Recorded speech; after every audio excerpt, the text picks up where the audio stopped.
Donni Sigurðsson, þjálfari Þór Káa. Donni, án við komum að verkefni morgundagsins. Við langar að spyrja út í dráttinn, bikardrauttinn. Hvernig leggst þetta í því að fá bikarmeistara Breiðabliks? Það leggst bara mjög vel í mig. Við erum búin að vinna þær einu sinni og við getum unnið þær aftur. Það skiptir engu máli hvort það var þeirra vellið okkar, við getum alveg unnið þær og þannig að við erum spennt bara fyrir þessu verkefni. Það er engin spurning, við ætlum að vinna bikarinn. En hefði einhver síður verið gaman að fá heimaleik? Já, það er alltaf miklu skemmtilega að fá heimaleik, það er það sem allir vilja alltaf. En þetta var ekki núna og fáum vonandi bara heimaleik í næstu umferð. Svo eru sá rútu fyrir álið dásamlegar. Já, mér finnst það alveg geggjaðar, það er engin spurning. Donni, verkefni morgundagsins er IBVF. Það verður hörkuleikur. Já, það er ekki spurning. IBVF er klárlega eitt af bestu liðunum á landinu. Það eru með feikilega vel mannalið og er að spila svipað system og við. Þannig að það verður gaman að spila við lið sem spilar svipað system og við. Það er ekkert annað lið heldur en við og IBVF sem spilum svona áleika leikkerfi. Þannig að það er bara spennandi að sjá tvö góðlið spila á morgun. En svo náttúrulega eru þú og stelpurnar búin að koma ykkur í þá aðstöðu að vera á toppnum og þá eru á þeim stað það lið sem allir vilja vinna. Já, engin spurning. Það verður bara erfiðar og erfiðar að halda þessu rekordi að vera taplaus. Því að það eins og... Kýtlar það ekki pínu egói? Jú, það gerir það. Ég held að stelpurnar vita alveg hvað þær eru góðar og hvað þær eru búin að standa sig vel, kannski aðalatriðin. En það verður alltaf engin spurning, það verður erfiðar því að það er náttúrulega liðin leggja ennþá meiri vinnu í að vinna toppliðið. Það er bara að segja sér sjálft.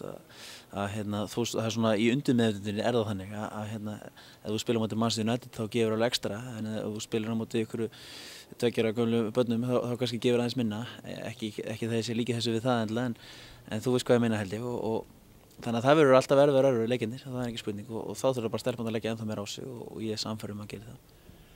En svo líka þetta hefur, eins og maður sá í síðasta leikamóti KR, þá voru svo sem engin yfirbörðir en þið bara gerir það sem þarf að gera.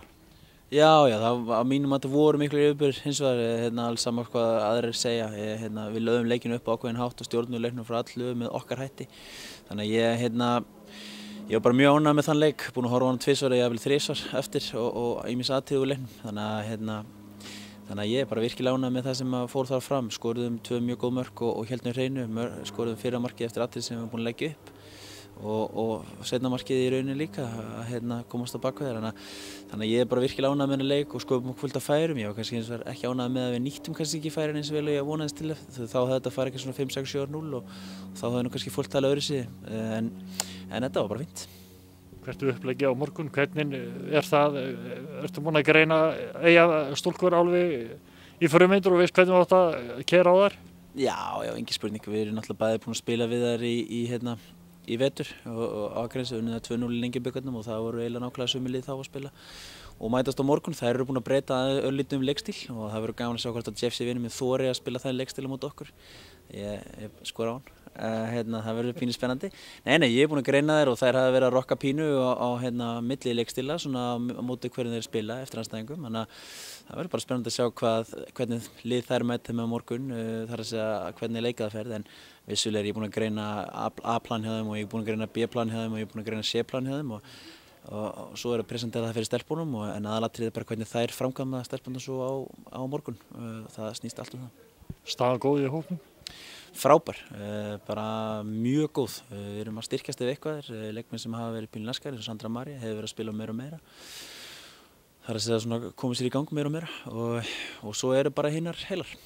Það náttúrulega hefur vakti starfsathygli þegar hún fór að koma inn á og það er góð tíðindi, sannarlega góð tíðindi, ekki bara fyrir Þór Káa heldur og væntanlega fyrir landsliðið ef að framheldur sem horfir. Já, Sandra María á klálega heima í þessu landslishóp og hún er óðum að komast í gott form og hún er virkilega dugleg og ef hún heldur svona áfram þar að segja bæta við formið og bæta við mínútum inn á vellinum og svona því sem hún getur gert beitt sér þá ætti hún að vera í þessum hóp, það er engin spurning, annað verður bara einfaldlega skandall. Við náttúrulega hvetjum bæjarbúa til að halda áfram að stíga vel við baki á liðinu sem að þeir hafi verið duglegir að gera í undanförnum leikjum. Algjörlega, það búið að vera ótrúlega flottur stuðningur, algjörlega fyrirmyndar, að mínum mati langbesti stuðningurinn í deildinni, en það sýnir þessi sjálft að við erum á toppnum. þess að sýna sig í því að við erum á toppnum. Ég er búinn að horfa á alla leiki held í deildinni hjá öllu liðum alltaf og það er alltaf langflestir í stúkunni hjá okkur og ég ætla bara að segja aftur, það er kannski bara stærsta hluti ástæði fyrir því að við erum á toppnum í dag, að við erum bara með samfélagið með okkur og það hjálpar gríðarlega. Öflugur stuðningur verður seint of metinn. Já, hann verður bara ekki metinn í 4, hann er okkur ljóst. Þannig gangi ykkur vel. Takk fyrir það, takk.